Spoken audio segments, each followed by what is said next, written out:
buenas tardes a todas, todos, todes. Buenas tardes, Celina, ¿cómo estás? ¿Qué tal? ¿Cómo estás, Guillermo? ¿Todo bien? Muy bien, 10º programa de Criptograma Cultural. Podríamos haber metido festejo, ya que... Ya, clásico, ¿no? Digo, pero primera temporada, déjame terminar la primera temporada y arrancamos con los festejos. Muy bien, bueno, aquí estamos desde UNLP TV, desde la ciudad de La Plata, transmitiendo, pero a todo el país llegamos, ¿no? Hoy estamos saliendo también por Canal 9 de La Rioja, Canal 3 de La Pampa, de Santa Rosa para ser más preciso, Canal 11 La Pacho TV de Formosa, RTN que es Radio y Televisión Neuquina, también salimos por allí y muy pronto será ampliado también la cantidad de canales. Sí, porque también nos ven en Villa María, Córdoba, ahí salimos mediante UniTV, también en Abra Medios de la Universidad Nacional del Centro, el canal de la Universidad también de Mar del Plata y un Caus TV de la Universidad Nacional del Chaco Austral, y también nos hemos sumado a UNDAB TV, que es de la Universidad Nacional de Avellaneda, todas televisoras que son públicas, universitarias, federales y que tienen este programa. Hoy tendremos la visita del maestro Víctor Estela, un gran hombre de la dirección de televisión que ha pasado por grandes programas, ¿no? Ponea Franchella, Grande Pa, la verdad que Cebollitas, uno de los programas. ¿Quién yo veía Cebollitas. ¿Quién no habrá querido ser un campeón, una campeona de Cebollitas cuando apareció Diego Armando Maradona en ese capítulo histórico? También. Así que él estará acompañándonos aquí en el living de UNLP TV. Y además también vamos a hablar con Federico Prieto, que es ex secretario de Gestión Cultural de la Nación, hoy gestor cultural de la provincia de Entre Ríos, entre un montón de cosas más, así que nos vamos a trasladar a esa provincia y vamos a hablar con él también. Contaremos con el bloque habitual de la Defensoría del Público, en este caso con la licenciada Natalia Rossetti, que nos contará sobre cómo se trata en los medios en este momento el tema del caso Loan, ¿no? El niño que no sabemos muy bien si desapareció, si se perdió, si es por trata o cuál es la temática real que está investigando la Fiscalía en este momento. El punto es el abordaje, ¿no? Mediático que se está haciendo también con ese caso. Y además nos vamos a comunicar con Cecilia Díez, que es productora cinematográfica, exproductora general del Festival de Mar del Plata y que recientemente ha sido invitada para ser jurado en el Festival de Cine Sudamericano de Bonito del estado de Mato Grosso, do Sul, de Brasil. Así que también vamos a estar hablando con ella en este programa. Muchos temas, variados, sin duda, así que Criptograma Cultural ya comienza. Muy bien, seguimos en Criptograma Cultural y nos vamos ahora a meter en una comunicación telefónica porque estamos mediante Zoom con Federico Prieto, que es ex secretario de Gestión Cultural de la Nación y hoy está haciendo un trabajo allí como gestor cultural en la provincia de Entre Ríos. ¿Cómo estás, Federico? Buenas tardes y gracias por atendernos. Y la audiencia, mucho gusto. Bueno, gracias por atendernos. Contanos cómo estás viendo después de haber estado a cargo de lo que tiene que ver con cultura a nivel nación, hoy la situación, ¿no? A nivel país con todo lo que está sucediendo y las distintas decisiones que este gobierno nacional está tomando. No, principalmente estoy muy preocupado y también en alerta constante y en diálogo permanente con muchos actores de la cultura de nuestro país, de diferentes provincias y también de lo que está sucediendo en otros países latinoamericanos, y que tiene que ver justamente con que el presidente de la Nación, de Argentina, decididamente está llevando adelante, y lo dice públicamente, una batalla cultural, desde lo que él entiende como batalla cultural, utilizando un concepto erróneamente, o sea, mal utilizando el concepto de Gramsci, en la cual él, con todo su aparato de poder, está queriendo reducir las diversidades culturales y los procesos culturales a muy pocas expresiones y solamente desde un autoritarismo donde el gobierno solamente dice quién puede decir y qué puede decir. Y en ese sentido hay una persecución muy fuerte hacia periodistas y medios independientes o comunitarios, también a la educación pública como constructora de sentido y de pensamiento crítico, a través del financiamiento de las distintas universidades, a los artistas que públicamente está criticando o desde sus redes sociales Sí. genera un espacio de estigmatización, y por otro lado también al colectivismo y el feminismo, que son formas de también transformar o pelear por cambios de paradigma que favorezcan la ampliación de derechos y la participación popular y comunitaria. Entonces, desde esos aspectos que son netamente culturales, vemos que el gobierno toma una postura que va en contra de la multiculturalidad, en contra de la diversidad cultural y sobre todo reduciendo a una mínima expresión las posibilidades culturales de nuestro pueblo. Ujú. Ahora, con el trabajo que se venía haciendo, ¿no? A nivel nación, de alguna manera hoy todo lo que se ve es como un poco una destrucción, ¿o no?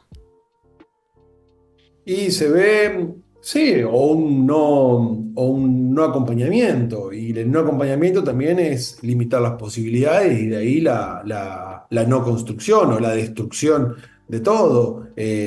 A su vez, vemos que el área de cultura de la nación, degradada a secretaría Sí. dentro de un ministerio muy grande con muchísimas otras áreas que tiene que atender nada más y nada menos que la alimentación de nuestro pueblo Ujú. a través del área de desarrollo social y de las políticas alimentarias. Cultura queda muy relegado en todo eso y vemos que una gestión que no ha arrancado y no hay ninguna propuesta que se ha conocido públicamente de qué se piensa en términos de políticas culturales. Solamente hemos visto que Tecnópolis, como área que está dentro de cultura, es facilitado como un espacio a los privados, tratando de generar rentabilidad y no un servicio para el pueblo, y vemos que los espacios culturales que pertenecen al área de cultura también abren las puertas para propuestas, pero no desde un desarrollo propio de la cultura. Y eso también es un peligro para las organizaciones, para las comunidades, para los derechos culturales y sobre todo para nuestros artistas. Hola Federico, ¿cómo estás? FEFO, como te conoce casi todo el sector cultural, sobre todo de Entre Ríos. Preguntarte cómo ves la situación en Entre Ríos. Sabemos que vos, además de ser un gestor cultural, militante de la gestión cultural, fuiste funcionario durante el gobierno de Bordén y surgieron varias leyes y políticas públicas en Entre Ríos que fueron de gran importancia para el sector de la cultura y la comunicación en Entre Ríos. ¿Cómo ves vos hoy esa realidad en la provincia?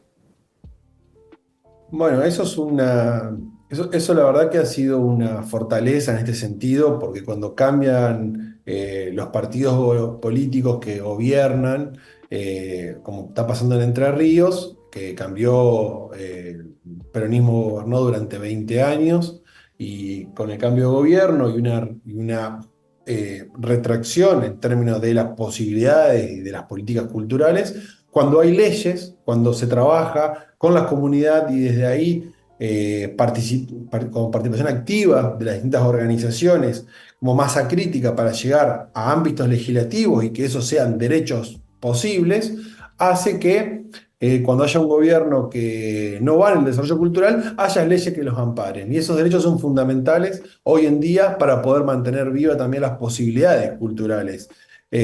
Con un gobierno que no tiene que hacer otra cosa más que atender lo que las leyes dictan. Y en ese sentido, el sector audiovisual, el sector del teatro, el sector de las artesanías, las colectividades, los afroentreranidad, el patrimonio, el sector de los trabajadores del patrimonio, etcétera, están amparados por leyes. Ahora se está metiendo una presión para que el gobierno realmente tome las medidas, tome las decisiones que las leyes amparan. Entonces esa es un poco la lucha de hoy en día, donde también hay una gestión que no ha comenzado, no hay ninguna propuesta de política pública activa, lo cual también estamos, al igual que el gobierno nacional, en un estado de alerta, de presión también para que las cosas pasen. Federico, este fin de semana van a tener la edición del Congreso de Cultura y Comunicación Regional Entre Ríos. Contanos cómo se prepara y también invitemos al público, a los interesados que quieran sumarse de camino a lo que será a nivel nacional que se va a estar realizando aquí en la ciudad de La Plata, ¿no?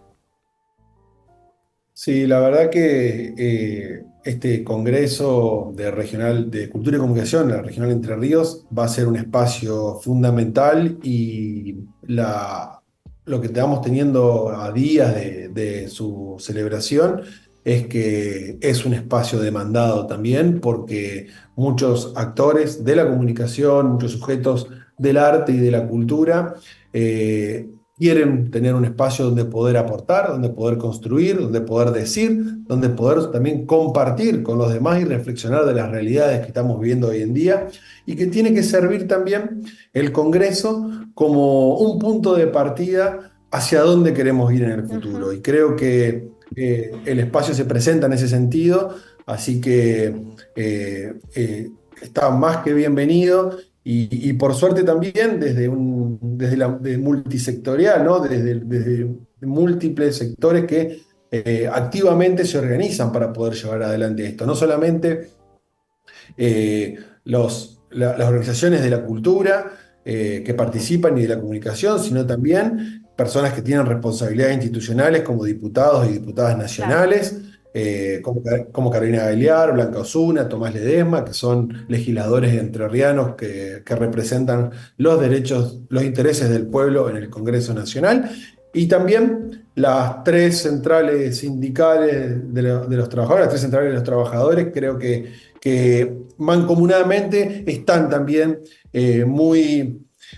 trabajando articuladamente para poder generar este espacio. Y creo que eso es fundamental de que muchos sectores se pongan de acuerdo para que estos espacios puedan ser posibles de concertación, de encuentro y sobre todo de aporte y construcción hacia un futuro. Y ese es horizonte el que tenemos que construir y hacia allí vamos también, para que Entre Ríos pueda estar presente con aportes hacia el Congreso Nacional que se va a hacer en La Plata. Gracias, Federico. Sí, gracias. Te agradecemos la participación. Mientras vos hablabas, veíamos el flyer de invitación que se va a hacer en Paraná, así que este viernes 19.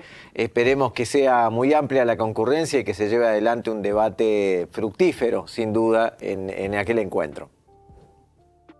No, creemos que va a ser así y también, Guillermo, agradecerte a vos, que sos una persona muy activa en esto, que propone y que avanza y que esa es la dinámica que necesitamos. Así que también bienvenido a la ciudad de Paraná y nos encontraremos el viernes a la tarde en el salón de SUTEP, del Sindicato Único de Trabajadores de Espectáculos Públicos, para poder celebrar, encontrarnos y construir sobre todo el horizonte que necesitamos para hacer grande a nuestra patria desde la construcción de sentido y la identidad y con el valor agregado para el desarrollo económico.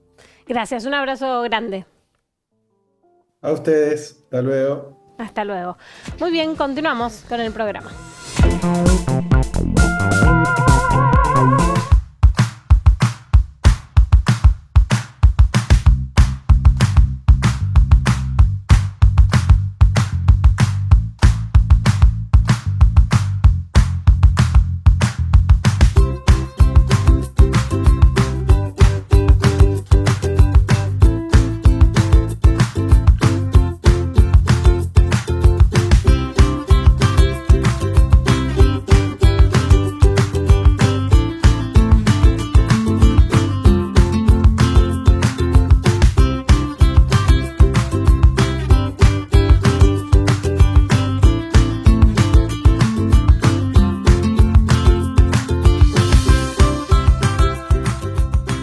Seguimos en Criptograma Cultural, en este programa que busca un poco las claves de la cultura y la comunicación, tratando de descifrar un poquito a ver qué nos pasa, de dónde venimos.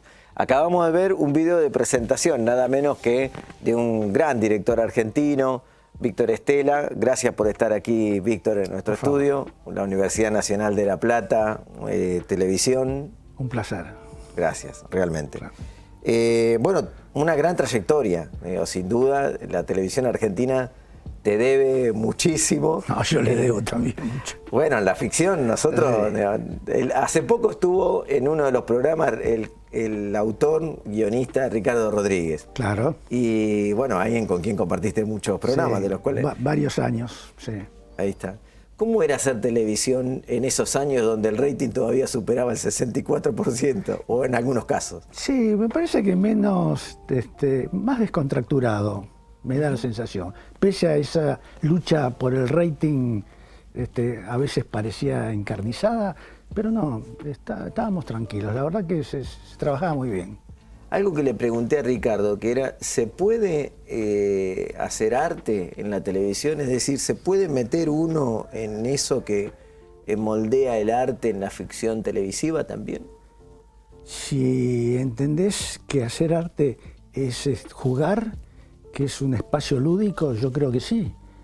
Me parece que ahí está el quid de la cuestión. ¿Cómo vos podés divertirte creando algo artístico? Me parece que además, desde mi concepción, es la única manera.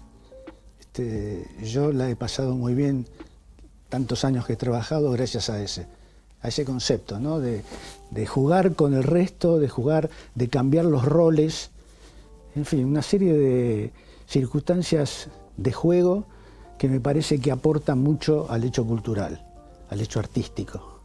Recordanos cuál fue tu primera ficción como director.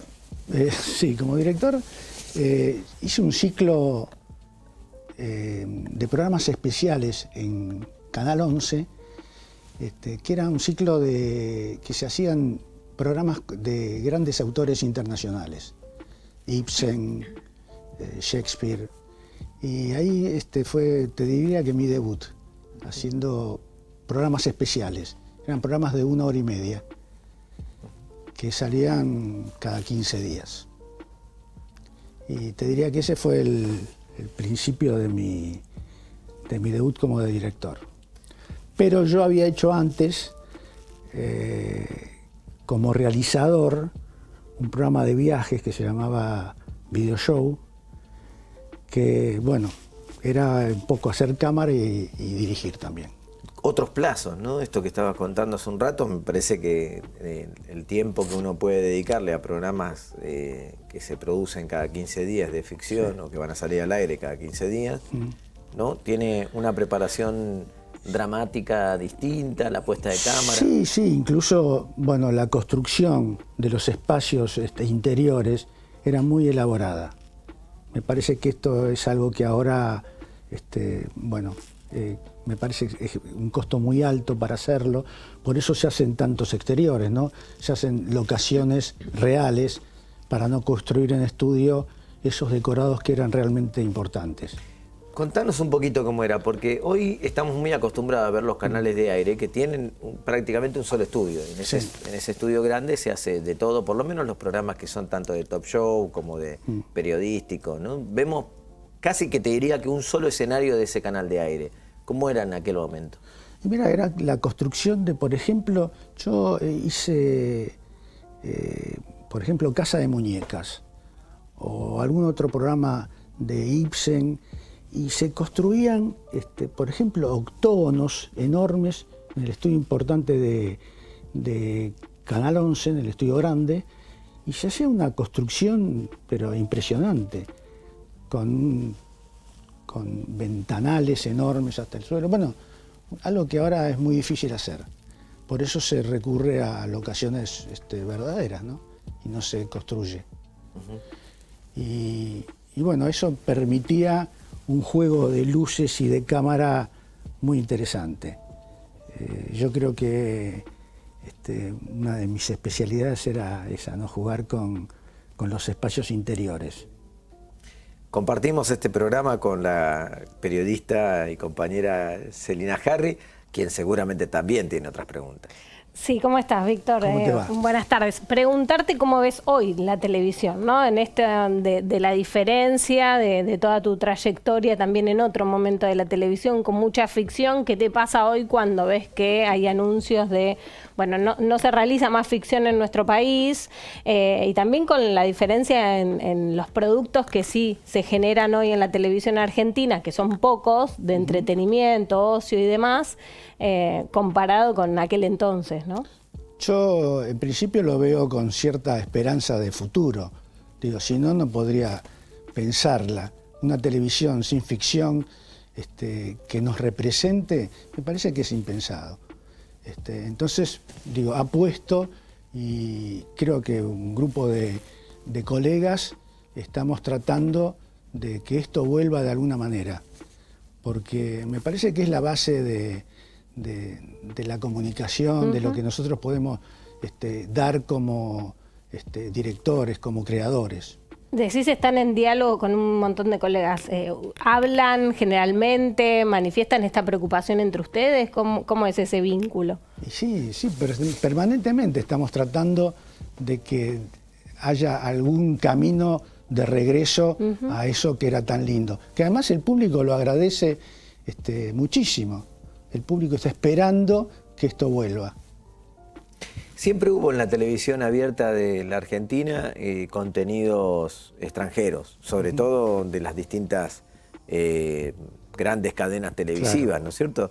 Pero en este momento hay una cantidad de contenidos del melodrama, que es extraño para nosotros por ahí entender lo que es la telenovela, la gente comúnmente la denomina así. ¿Y cómo ves vos esos melodramas extranjeros adentro de nuestros canales de aire? ¿Qué te produce en este sentido? Y es una irrupción que no debería pasar con tanta frecuencia y con tanta cantidad de programas. Me parece que ahí está lo que nosotros estamos peleando para que esto vuelva, ¿no? Que nosotros tengamos una verdadera identidad propia. Está muy bien, siempre hubo programas que vinieron de otros lugares, de otros países, pero ahora es una especie de avasallamiento cultural, te diría. Y bueno, creo que nosotros nos merecemos tener otro tipo de programas, otro tipo de lanzamiento también hacia los otros países. ¿Te tocó hacer programas que tenían un arraigo con nuestra sociedad muy importantes? Tal vez con el arraigo sobre todo de la ciudad de Buenos Aires y AMBA, o la provincia de Buenos Aires, ¿no? Recuerdo un poco de Carne Somos, Los Benvenutos, digo, tiene mucho que ver en las finales de los 90, ¿no? O mediados de los 90. Mediados de los 90, sí. Mediados de los 90, que tienen mucho que ver con nuestro territorio. ¿Algo de esa realidad en la ficción se perdió en los últimos tiempos? Porque no sé cuál es la razón por la cual perdimos el contacto con la audiencia. Sí, en realidad me parece que está reemplazado un poco por los reality, ¿no? Y por por estos programas de chimentos y que hacen un poco también ficción diaria, ¿no? Pero realmente lo que era los mediados de los 90 tenía otro arraigo, mucho más local y mucho más nuestro. Porque además se jugaba mucho con la actualidad.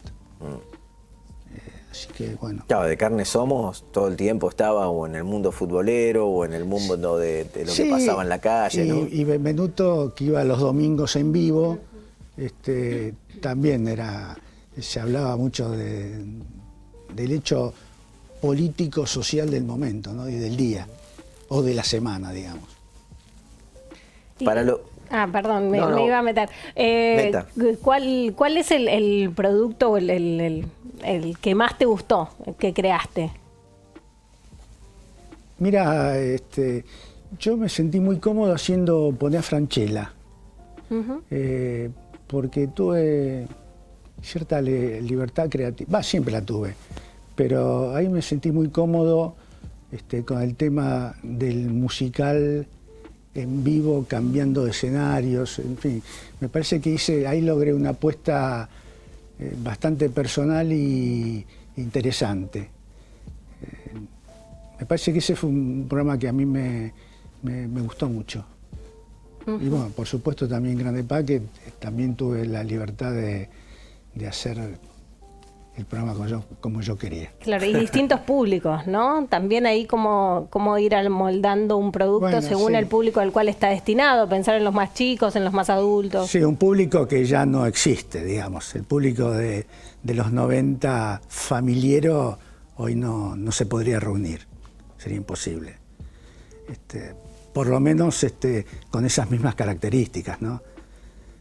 Los que venimos de dirigir, además de hacer este programa, y de esto me incluyo, estuvo Daniel Alvaredo aquí también presente, te tenemos muy en estima, sobre todo por la forma de dirigir. Vos en la Argentina has sido un innovador en la puesta de cámara, en el uso de la cámara. Recién hablaste de las libertades artísticas, en este caso, para poder hacer ese programa, de poner a Francella. Para el público por ahí está bueno contarlo, porque hacer humor en gran medida, o hacer hasta incluso los videoclips y cosas por el estilo, tienen un marco de libertad, pero que está muy forzado, porque efectivamente uno tiene que estar todo el tiempo innovando en ese sentido, sí. Y es bien difícil. Y además hacer humor es difícil en sí. Digamos, esa libertad se expresa hasta dónde, o cómo sentiste vos o si sentiste vos realmente que estabas innovando en ese momento. Sí, yo creo que sí. Sobre todo con el uso de la cámara portátil, la cámara en mano, que yo ya la había empezado a usar en Grande Pa, que en realidad en ficción no se usaba la cámara en mano, la cámara portátil. Y ahí en Francella también la usé y sí sentí que estaba, no cambiando la televisión, pero sí jugando, esto que te decía de lo lúdico, me sentía muy cómodo. El humor o el grotesco, o tal vez hasta incluso lo que linda la burla, pasó a los marcos digitales. Yo no sé si es por sentir un cacho de censura o no, pero ¿vos sentís que se podría hacer humor en este momento en la televisión? No con esas características, no con, digamos, hoy el programa ese estaría cuestionado seguramente. Pero sí se puede, digamos, Capusotto hasta hace poco estaba haciendo un humor de alguna manera transgresor. Sí, se podría. Depende desde dónde lo lances, de cómo lo manejes. Yo el otro día vi un espectáculo teatral donde Cristina Vanegas, por ejemplo, hace un monólogo muy fuerte, pero tiene una sutileza para hacerlo, que eso mismo vos lo podés lograr en televisión, de acuerdo a cómo lo manejes. Los límites están dados también por los actores. Y de qué manera ellos pueden jugar un hecho transgresor y llevarlo a la pantalla de la mejor manera. Pero bueno, hay que ser creativo para eso y no es fácil. De lo difícil y de lo complejo nos vamos a hablar en el próximo bloque. Bueno. Por ahora vamos a hacer una cosa, vamos a una pausa y ya volvemos con más Criptograma Cultural.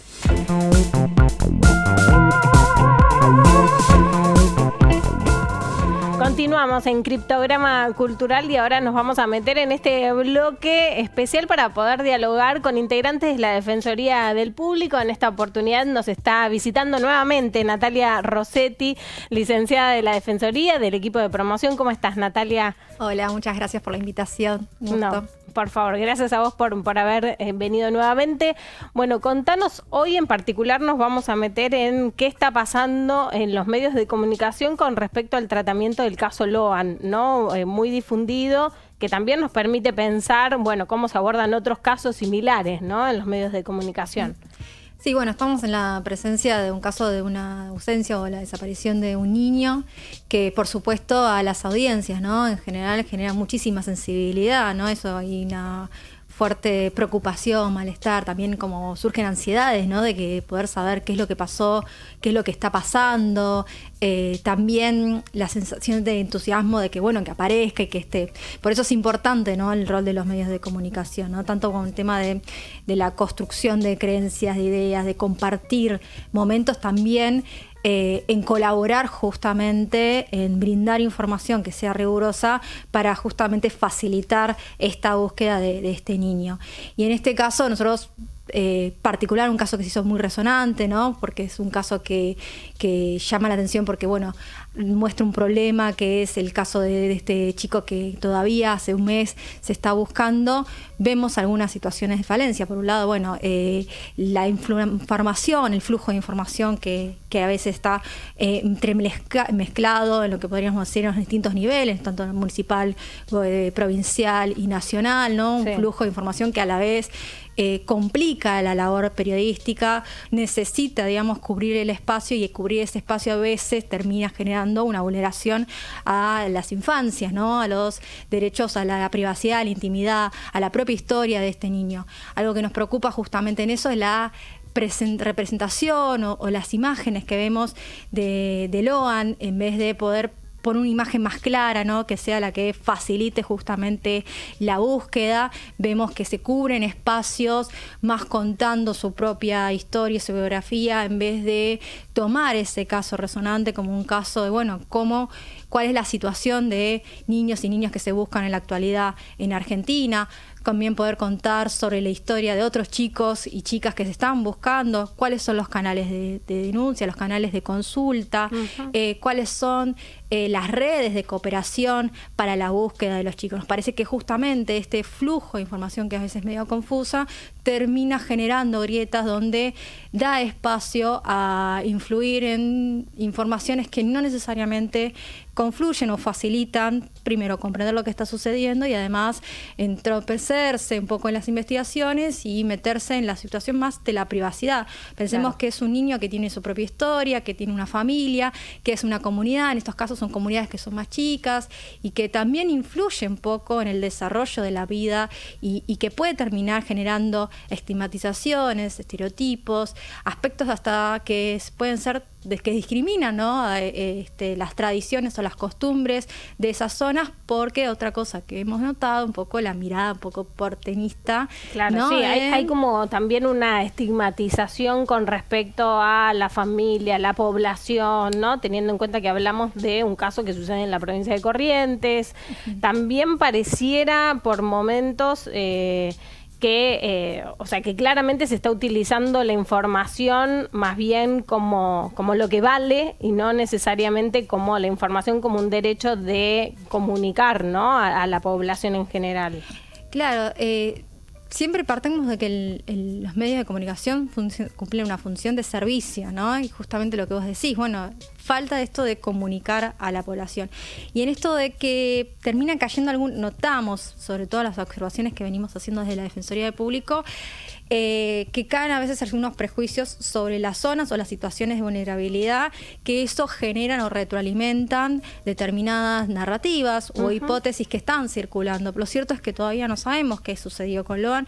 Hay hipótesis sobre el caso de una posible apropiación o una situación de un posible accidente, o también una situación de trata con fines de explotación. Sí. Lo cierto también es que lo que sucede es que en ese juzgamiento que aparece, en vez de facilitar la información sobre estos tipos de hipótesis, terminan apareciendo condenas, ¿no? A veces medio condenas sociales hacia, bueno, las condiciones que tenían las familias y que terminan siendo hasta criminalizadas, aún sin saber su situación real de lo que está pasando, porque volvemos a lo que sí sabemos hoy es que es una causa que va cambiando muchas de las situaciones, que aún es un niño que se está buscando y que por supuesto hay una fe de que aparezca, que aparezca sano y que aparezca bien. Sí, ¿cómo será el poder de los medios que hasta el propio gobernador en una situación, en declaración, se dejó llevar por algo que había escuchado en los medios de comunicación que no era real, ¿no? Sí, de hecho, ahí también pedimos un poco la responsabilidad de los agentes del Estado, ¿no? Sí. De que se comparta información que sea rigurosa, que se compartan, por ejemplo, en todas las hipótesis que hay, que haya las cifras que hay de la actualidad en los casos, si hay una situación, hipótesis de trata y explotación de personas, que se comparta. No solamente quedarse en el caso puntual, sino que se compartan las cifras actuales sobre la explotación. Porque la finalidad de una trata siempre es explotar a una persona, que se explique las modalidades que hay de captación, que se explique cuáles son los medios también comisivos que se usan. En los casos de la apropiación también, en los casos de las búsquedas de los chicos y chicas, que además, con el caso de Loan, la búsqueda de Loan, pero también tenemos otros casos como el de Guadalupe Lucero, Sofía Herrera, que todavía la siguen buscando, digamos, que se pueda ver también las imágenes de otros chicos, digamos, si hay que acompañar justamente como un servicio que permita a la audiencia comprender los fenómenos, la problemática, mejor dicho, que estamos viendo, e integrar justamente con una aclaración. Porque nos sucede que en los informes que vemos y en los mismos sentidos que van circulando en la calle, porque es un tema que está hoy en el día a día, instaladísimo en el hay diálogo muchas cotidiano. Confusiones en delitos, por ejemplo, en estas hipótesis delictivas que están, que generan muchísimo malestar, muchísima preocupación y que confunden, y esas confusiones también no facilitan a la prevención. Y una tarea que tenemos como medios también es trabajar en la prevención justamente con la ciudadanía. Natalia, te agradecemos mucho esta presencia en el programa y habernos traído también esta información para que de alguna manera desde aquí impulsemos la reflexión, ¿no? Y la responsabilidad sobre todo del abordaje mediático de casos como el de Loan y de tantos otros. Así que gracias. No, gracias a ustedes. Muy bien, continuamos con Guille ahora. Seguimos en Criptograma Cultural tratando un poco la actualidad, pero también metiéndonos un poco en la historia, en revisar lo que nos ha pasado en la cultura y la comunicación y de dónde venimos y hacia dónde pensamos que vamos. Víctor, ¿qué pensás que habría que producir hoy en la Argentina, sobre todo en ficción y hoy en los canales de aire? Mira, hay una realidad que es el hecho presupuestario, ¿no? Esto no lo podemos negar. Creo que hay que tener una inventiva superior a antes, ¿no? Superior en cuanto a poder producir o diseñar un programa de bajo presupuesto que realmente se pueda realizar. Me parece que esta es una apuesta para los autores, para los guionistas y para los directores. Creo que es posible producir en todo el territorio nacional un programa interesante, que realmente refleje nuestra cultura, nuestra forma de ser y de pensar. Pero bueno, hay que aunar algunas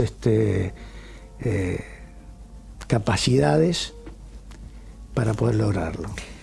Este programa se emite por 10 canales públicos, algunos provinciales y otros universitarios. Vos estuviste una etapa importante, también de bastante tiempo, haciendo capacitaciones junto con el Sindicato de Trabajadores de Televisión y bueno, tuviste la oportunidad de transitar el país. ¿Cómo viste a los profesionales en ese camino? Mirá, creo que hay gran capacidad en el resto del territorio como para poder producir. Falta ese incentivo de coproducción entre, me parece, los gobiernos provinciales y tal vez los empresarios importantes de cada lugar, como para poder realmente realizar ficciones. Me parece que es la única manera, pero que está disponible y que es factible hacerlo. Víctor, ¿cómo ves las redes sociales? Digo, sos un generador de contenidos y hoy mucho contenido y también la televisión se piensa incluyendo las redes sociales. Navegás, mirás, chusmeás, ¿te interesa conocer cada una de las redes que van surgiendo y cómo se va produciendo contenido ahí? Alocadamente, decís vos. Sí, claro. Sí, bueno, esto que pareciera que la televisión está perimida no es así, porque todo se ve por la tele, de alguna manera. Sí. Los streamings son tele. Sí, la pantalla está, digamos. La pantalla está, Sí. así que, bueno, sí. Pero tiene otros modos, ¿no? Claro, Y entonces digo, pensar en, por ejemplo, ficciones nuevas o productos nuevos para la pantalla tradicional, de alguna manera deberían incluir esos consumos, ¿no? Y esos usos. Sí, claro, creo que acompaña a la ansiedad de la época, ¿no? Y a la velocidad de la época. Me parece que va paralelamente a esto que está ocurriendo. Creo que antes la familia se sentaba a ver Grande Paz a las 9 de la noche en paz. Hoy esa paz está un poquito modificada, acelerada. Sí. Y había un caos al mediodía cuando hacían Benvenuto también, claro. ¿No? Ese caos familiar. No, bueno, sí, pero no esto que está ocurriendo. Esto tiene otra dimensión, claro. Pero bueno, es un desafío, ¿no? Claro. Sí. Cuando nació la radio, todos, o muchos, mejor dicho, planteaban, ¿no? La gran suma de la radio. O sea, cuando nació la televisión, todos dijeron, no, se va a morir la radio. Sí. Bueno, ahora tenemos la digitalización, las distintas plataformas. ¿Se va a morir la televisión? No, sí, está resurgiendo el radioteatro, por ejemplo. ¿Cómo se va a morir la televisión? Claro. No, claro que no. Está modificándose el tipo de las pantallitas, pero todo pasa por ahí, en definitiva. Y ese sigue siendo el gran referente.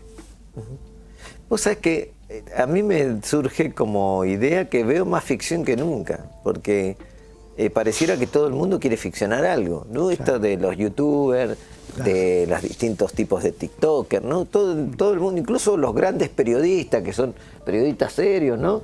Se lanzan a una plataforma a hacer algo que supuestamente es una ficción en realidad, pero digo que no es su métier o que aparentemente no era su métier. Ahora, esta variable de ficción de la realidad constante, el mundo televisivo, una competencia desleal, un espacio donde decís, bueno, ¿cómo hacemos para producir ficción si la cotidianidad te ficciona constantemente? Bueno, por eso te decía antes que me parece que hay que tener un espacio de creatividad nuevo. Hay que inventar esta forma de hacer ficción, me parece más económica. De hecho, yo creo que estos streaming están de alguna manera logrando eso. Creo que hay que pulirlo, hay que profesionalizarlo y bueno, y que realmente surjan autores que tengan ganas de hacerlo, ¿no? Autores, guionistas que puedan ficcionar estas nuevas formas de comunicación.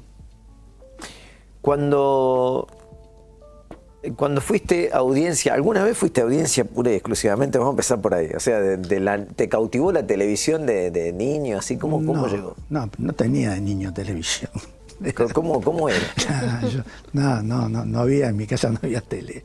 Así que, yo empecé con la tele haciéndola, no mirándola. Así que, pero el cine, por ejemplo, ¿te cautivaba también? No, sí. No, el cine, yo empecé a ver cine bastante chico, a los 10 años empecé a ver cine. Ya, sí, me gustaba mucho. ¿Y eso dónde era? ¿En qué barrio era eso? ¿Dónde pasaba? En Almagro. Yo vi Juegos Prohibidos a los 12 años, una película de René Clément, una película francesa, que la vi 7 veces en esa época. Así que ahí empezó mi gustito por las pantallitas. ¿Y hoy qué mirás? ¿Qué te gusta hoy de lo que ves? ¿En plataformas, en la tele? Tengo bastante, pocas posibilidades de no ver ficción a través de las plataformas, ¿no? Lamentablemente nosotros no producimos, entonces tengo que ver. Bueno, veo. Pero ahí debo reconocer, mi pregunta era tendenciosa. Es decir, Yo veo una supremacía Sí. de las distribuidoras norteamericanas dentro de todas las plataformas, no importa el origen. Sí. ¿Ustedes tenían esta dificultad? Porque vos lo primero que citaste es una película francesa. Sí. ¿Veían esa dificultad antes o tenían una mayor variedad de producciones de otros países? No, se veía más sí se veían películas rusas, alemanas, bueno, de hecho Bergman fue nuestro gran padre del cine. Así que sí, y películas rusas muchísimas. Bueno, el Cosmos era un cine que nos proveía de esos contenidos. Seguimos en Criptograma Cultural, no se vaya de ahí porque seguiremos hablando de la ficción, de la televisión, de la cultura y mucha más información.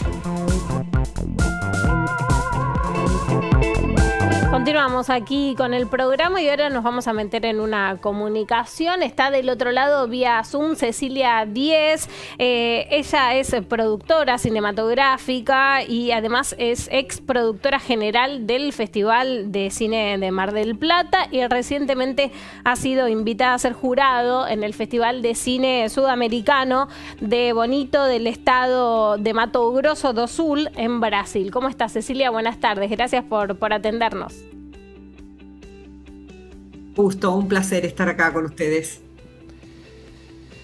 Gracias, Cecilia, por estar aquí. También te saludo y queríamos saber, bueno, cómo está haciendo la organización o en camino de la organización del festival allí en Bonito, ¿no? Mira, la verdad que estoy muy honrada de haber sido invitada. El director del festival es Nilson Rodríguez, que él fue director de Ancine, de la Agencia Cinematográfica de Brasil, en el gobierno anterior de Lula, y es un productor y exhibidor muy reconocido allí. Y en este lugar del sur de Brasil se hace esta convocatoria de cine latinoamericano que me parece que es muy interesante, que va creciendo de edición en edición, y la verdad es que estoy muy contenta.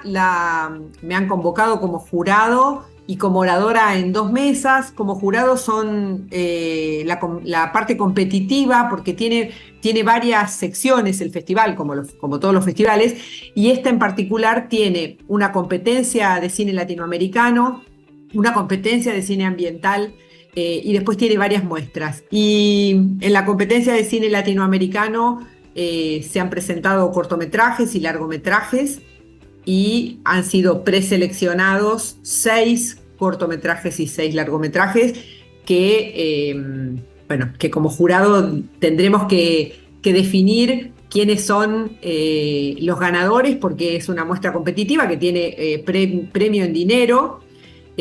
Así que la verdad es que estoy muy contenta. Comparto el jurado con Gabriel Santiago de Colombia, del Festival Internacional de Cine de Cartagena de Indias, y con Maya, que es un escritor y un productor brasilero. Así que tendremos la difícil tarea de seleccionar al mejor cortometraje y al mejor largometraje latinoamericano. Así que estamos muy contentos. Compiten 2 películas argentinas dentro de esta muestra. Así que bueno, un hermoso desafío, me parece. Qué importante, Cecilia, en ¿no? este contexto, ¿no? Claro, qué importante, Cecilia, que se esté dando justamente este festival, que si no me equivoco es el segundo que se realiza ya en Bonito, en momentos en que en la Argentina hay un nivel de incertidumbre muy grande con los más importantes festivales y sobre todo Ventana Sur, que migra para la ciudad de Montevideo, y no sabemos muy bien cuál va a ser la magnitud del desarrollo del Festival de Mar del Plata, que es el único de clase A en Latinoamérica. Sí, la verdad es que, en todo el sector audiovisual hay una gran preocupación. De hecho, una de las mesas en las que me invitan en el festival refiere a las políticas públicas y a los riesgos que está corriendo hoy el audiovisual en cuanto a la formación y a la producción, ¿no? Y el Festival de Mar del Plata no excede porque justamente existe por la existencia de políticas públicas y hoy está muy en riesgo. De hecho, hace pocos días renunció también el presidente del festival, porque no se sabe cómo se va a financiar, digamos. Es un festival es un lugar de exhibición de productos, es un lugar de muestra, de formación de espectadores, de posibilidades de hacernos conocer en el mundo. Este festival clase A se ha mantenido por muchísimos años, se ha sostenido más allá de muchísimas crisis y hoy la verdad es que estamos a pocos meses del Festival Internacional de Cine de Mar del Plata en su edición número 39 y al día de hoy no se sabe cómo se va a financiar, entonces es un tiempo complejo. Cecilia, la verdad que te agradecemos la comunicación en estos momentos, sabemos que debes estar viviendo ese clima ya de festival, entre que se empiezan a ver las obras y hay que ir definiendo, ¿no? Digo, de alguna forma tantas cosas, ¿no? Vimos mientras vos hablabas un flyer de la charla donde vas a participar, que de alguna manera es casi como el cine en resistencia, ¿no? Porque cómo llevarlo adelante en esta etapa de las políticas públicas que en la Argentina se están viviendo, y esperamos que algunos de estos días, que cuando estés ya de regreso por la Argentina, por Buenos Aires más precisamente, podamos tenerte aquí también de invitada en el estudio de NLP TV, que sabemos que tu experiencia y tu dedicación para tantas producciones como el Festival de Mar del Plata, sería muy rico poder escuchar toda esa experiencia transitada.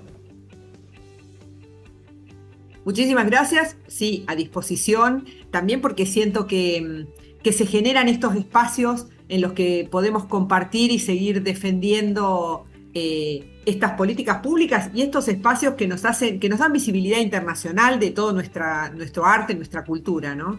Así que muchísimas gracias por este espacio también. Los agradecidos somos nosotros, Cecilia. Te dejamos un fuerte abrazo y seguimos con Programa Cultural.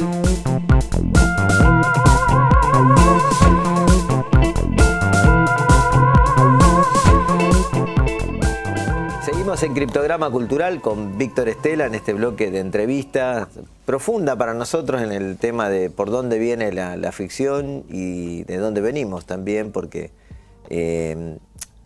compartimos contigo la Asociación de Directores de Televisión y ahí tenemos un espacio de diálogo, de intercambio con distintos directores y directoras de distintos países, que es en la creación del Simposio Internacional de Directores Audiovisuales. ¿Cómo ves vos lo que está pasando en el resto del mundo en nuestra profesión, en la dirección de televisión y audiovisuales? Bueno, llamativamente estábamos conversando los otros días sobre el auge del teleteatro en algunos países de Europa, ¿no? Y nosotros que en algún momento un poco lo despreciamos al género, evidentemente ahora hay una tendencia a volver a esa forma de grabar la ficción, de hacer ficción. Y me parece interesante y creo que las plataformas también, por una cuestión presupuestaria, van a tener que volver a hacer ese tipo de programas, ese tipo de ficciones. Bueno, Francia de hecho lo está haciendo, Italia, España están produciendo nuevamente la telenovela de muchos capítulos y esta tendencia de hacer 4 o 5 capítulos me parece que no va a durar mucho, porque no les va a dar los costos para hacerlo. ¿Qué pasó con ese discurso constante de que nosotros producíamos ficciones muy costumbristas, ¿no? Y después resulta que empezamos a ver ficciones en el resto del mundo que llegan a la Argentina que son súper costumbristas. Claro, claro. Nos llegó una que todo el mundo se fascinó, hablado en catalán, que me parece fantástico, pero digo, resulta que nos acusan de costumbristas. ¿Qué pasó con esa realidad? ¿Sigue vigente? Y bueno, el País Vasco produce, Italia produce súper costumbrismo.